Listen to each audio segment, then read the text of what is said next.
Hello friends, welcome to my channel.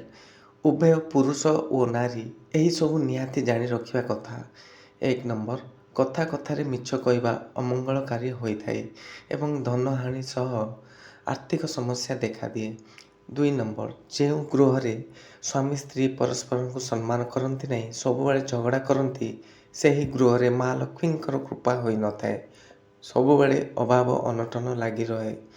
3 number, ଯଦି ଘର ଅପରିଷ୍କାର ରୁହେ, ଅଳିଆ ଆବର୍ଜନା ନିୟମିତ ରୂପେ ସଫା କରାଯାଏ ନାହିଁ, ଏହା ଅଶୁଭ ଓ ଅମଙ୍ଗଳକାରୀ ହୋଇଥାଏ।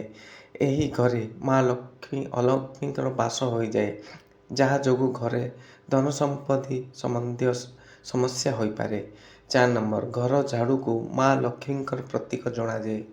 ଘରେ ଝାଡ଼ୁ କଲା ପରେ ଏହାକୁ ଖୋଲା ସ୍ଥାନରେ ରଖିବା ଅନୁଚିତ, କାରଣ ବାହାରେ ଆସୁଥିବା ସମସ୍ତଙ୍କ ଦୃଷ୍ଟି ଏହା ଉପରେ ପଡ଼େ, ଯାହା ଅଶୁଭ ଓ ଧନହାନିର କାରଣ ହୋଇଥାଏ।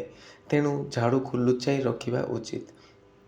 5 ନମ୍ବର, ସୂର୍ଯ୍ୟ ଉଦୟ ହେଲା ପରେ ନିଜେ ବା ପରିବାରର ଅନ୍ୟ ସମସ୍ତ ସଦସ୍ୟ ଶୋଇ ରହିବା ଉଚିତ ନୁହେଁ। ଏହା ଯୋଗୁଁ ଘରେ ଅର୍ଥ ଅଭାବ ଦେଖାଦିଏ।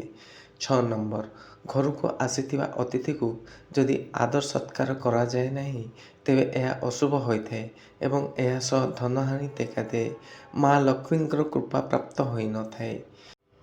7 ନମ୍ବର, ଘର କିମ୍ବା ବ୍ୟବସାୟ ସ୍ଥଳରେ ଦକ୍ଷିଣ ଦିଗକୁ କ୍ୟାଲେଣ୍ଡର ଟାଙ୍ଗିବା ଦ୍ୱାରା ଅଶୁଭ ହୋଇଥାଏ, ଯାହା ଯୋଗୁଁ ଉନ୍ନତିରେ ବାଧାପ୍ରାପ୍ତ ହୋଇଥାଏ। 8 ନମ୍ବର, ଘରର ମୁଖ୍ୟ ଦ୍ୱାର ସଡ଼କଠାରୁ ତଳକୁ ହେବା ଅଶୁଭ ହୋଇଥାଏ। ଏହା ଯୋଗୁଁ ବିଭିନ୍ନ ସମସ୍ୟା ଦେଖାଯିବା ସହ ଉନ୍ନତିରେ ବାଧାପ୍ରାପ୍ତ ହୋଇଥାଏ। 9 ନମ୍ବର, ଘର ଅଗଣାରେ ବା ସାମ୍ନାରେ କେବେ ମଧ୍ୟ କଣ୍ଟାଯୁକ୍ତ ଗଛ ରଖିବା ଅନୁଚିତ। ଏହା ଅଶୁଭ ହେବା ସହ ଆର୍ଥିକ ସମସ୍ୟା ଦେଖାଦିଏ ଏବଂ ସମ୍ପର୍କ ଖରାପ ହୋଇଥାଏ। 10 ନମ୍ବର, ଘର ପାଖରେ କୌଣସି ବରଗଛ ରଖିବା ଉଚିତ ନୁହେଁ, କାରଣ ଏହାର ଛାଇ ଘର ଉପରେ ପଡ଼ିବା ଅଶୁଭ ହୋଇଥାଏ, ଯାହା ଯୋଗୁଁ ଆର୍ଥିକ ସଙ୍କଟ ଦେଖାଦିଏ। ତ ଫ୍ରେଣ୍ଡସ୍, ଆଜି ପାଇଁ ଏତିକି। ଭିଡ଼ିଓଟି ପସନ୍ଦ ଆସିଲା ଲାଇକ୍ କରନ୍ତୁ, ଚ୍ୟାନେଲରେ ନୂଆ ଆସିଥିଲେ ସବସ୍କ୍ରାଇବ୍ କରନ୍ତୁ। ଧନ୍ୟବାଦ। Thank you.